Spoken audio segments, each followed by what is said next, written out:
మెట్రోకు రద్దీ భారీగా పెరిగింది. ప్రయాణికులకు తమ ఇంటి దగ్గర నుంచి మెట్రో స్టేషన్ వరకు వెళ్లడానికి వ్యక్తిగత వాహనాలు తప్పనిసరి అయ్యాయి. దీంతో మెట్రో స్టేషన్ల దగ్గర తమ వెహికల్స్ ఎక్కడ పెట్టాలన్నది ఇప్పుడు సమస్యగా మారింది. మెట్రో సేవలు బాగున్నా ప్రయాణికులకు మాత్రం పార్కింగ్ కష్టాలు తప్పడం లేదు.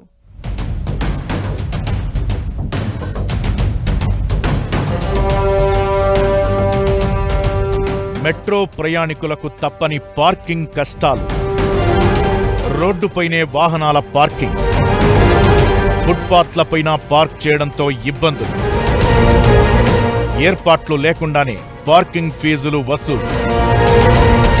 హైదరాబాద్ మెట్రో ప్రాజెక్టును పార్కింగ్ సమస్య తీవ్రంగా వెంటాడుతోంది. మెట్రో స్టేషన్ల దగ్గర పార్కింగ్ సమస్య పరిష్కారానికి ప్లాన్ చేస్తున్నామని అధికారులు ప్రాజెక్టు ప్రారంభం నుంచే చెబుతున్నా ఇప్పటికీ పరిస్థితి మారలేదు. దీంతో మెట్రో స్టేషన్ల దగ్గర ఎక్కడ చూసినా రోడ్డుపైనే 2 వీలర్స్ 4 వీలర్స్ నిలుపుతున్నారు. తమ వెహికల్స్ కు సేఫ్టీ లేకపోవడంతో పార్క్ చేయాలంటేనే భయపడుతున్నారు.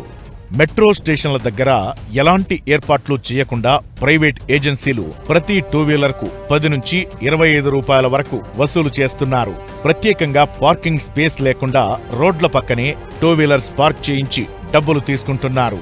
నాగోల్, సికింద్రాబాద్, బేగంపేట్, మియాపూర్ వంటి కొన్ని ప్రాంతాల్లో పార్కింగ్ స్థలాలు అందుబాటులో ఉన్నాయి. కానీ కొంతకాలం వరకు ఉచిత పార్కింగ్ ఏర్పాటు చేసిన ఎల్ఎన్టీ సంస్థ ఇప్పుడు అక్కడ కూడా పెయిడ్ పార్కింగ్ ఏర్పాటు చేశారు. హైదరాబాద్ మెట్రో ప్రయాణికులకు సరైన సౌకర్యాలు కల్పించడం లేదు గాని అన్ని చోట్ల డబ్బులు వసూలు చేస్తున్నారని హైదరాబాద్ వాసులు ఆగ్రహం వ్యక్తం చేస్తున్నారు.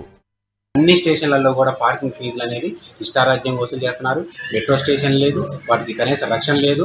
వాటికి షెడ్ కూడా ఏర్పాటు చేయకపోవడంతో ఎండలతో ఎండి పెట్రోల్ ఇంకిపోవటము, బైకులు ధ్వంసం కావటం, గాలిపోవటం ఇవన్నీ జరుగుతున్నాయి అనేది పెద్ద ఎత్తున టీవీలలో వార్తలలో వస్తున్నా కానీ యాజమాన్యం పట్టించుకోవట్లేదు. నష్టాలని చెప్పేసి ఓ పక్క చెబుతూనే ఇట్లా టాయిలెట్స్ దగ్గర కానించి పార్కింగ్ దగ్గర నుంచి అనేక రకాలుగా వసూలు చేస్తూ ఉన్నారు. అదేవిధంగా పార్కింగ్ ఇతర మెట్రో ఛార్జీలు కూడా తీవ్రంగా వసూలు చేస్తున్నారు. వీటన్నిటిని కలిపితే మెట్రో నష్టాలేమి ఉండవు. తమ సొంత వాహనాల పార్కింగ్ ఫీజు, మెట్రోలో ప్రయాణానికి ఛార్జీలు ఇలా మెట్రో ప్రయాణికులకు ఆర్థిక భారంగా మారుతున్నాయి. హైదరాబాద్ లోని 3 కారిడార్లలో మొత్తం 59 మెట్రో స్టేషన్ల దగ్గర పార్కింగ్ సౌకర్యం పూర్తి స్థాయిలో లేదు.